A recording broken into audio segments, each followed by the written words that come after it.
За сургуулийн зарлалыг хоёр төрлөөр үүсгэх боломжтой.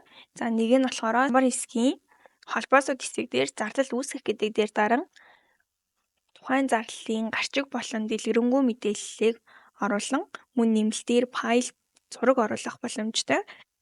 Зарлалынхаа хүлээн авахчдыг сонгох боломжтой.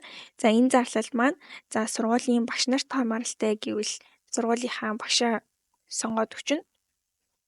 За сургуулийн багш хэрвээ энэ зарлал маань сурагчдад хамааралтай гэвэл анги сонгох гэдгээ идэвхжүүлээд хүлээн авах ангиудаа оруулж өгнө. За хүлээн авах ангиудаа сонгож өгөн нийтлэг хугацаагаа оруулж өгөн нэмэх дарснаар тухайн сонгосон хугацаанд зарлал нийтлэгдэнэ. За оруулсан зарлал маань самбар хэсгийн сургуулийн зарлалууд гэсэн хэсэг дээр тухайн нийтлсэн өдрөөрөө харагдана.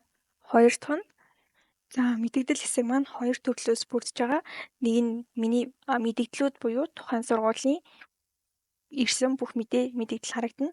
За миний л хийсэн мэдэгдэл гэдэг рүү даран багш болон менежерүүд маань мэдэгдлээ илгээх боломжтой. Мэдэгдэл нэмэхтээрээ дараад ангиллаа нээлттэй үе хаалганы өдөр эсвэл эцэг эхийн багш нар маань эцэг эхийн хурал зохион байгуулж байгаа тохиолдолд эцэг эхийн хурал гэдэг дээрээ даран гарчгаа өгөөд тайлбараа оруулаад энэний дараа илгээх төрлөө сонгож өгнө гэсэн үг.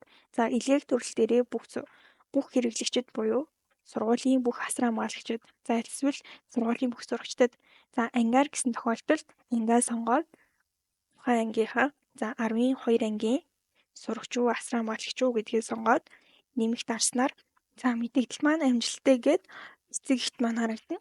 За энийг өөрийн илгээсэн мэдэгдлээ дэлгэрэнгүй байдлаар харах болон засаад батгах боломжтой.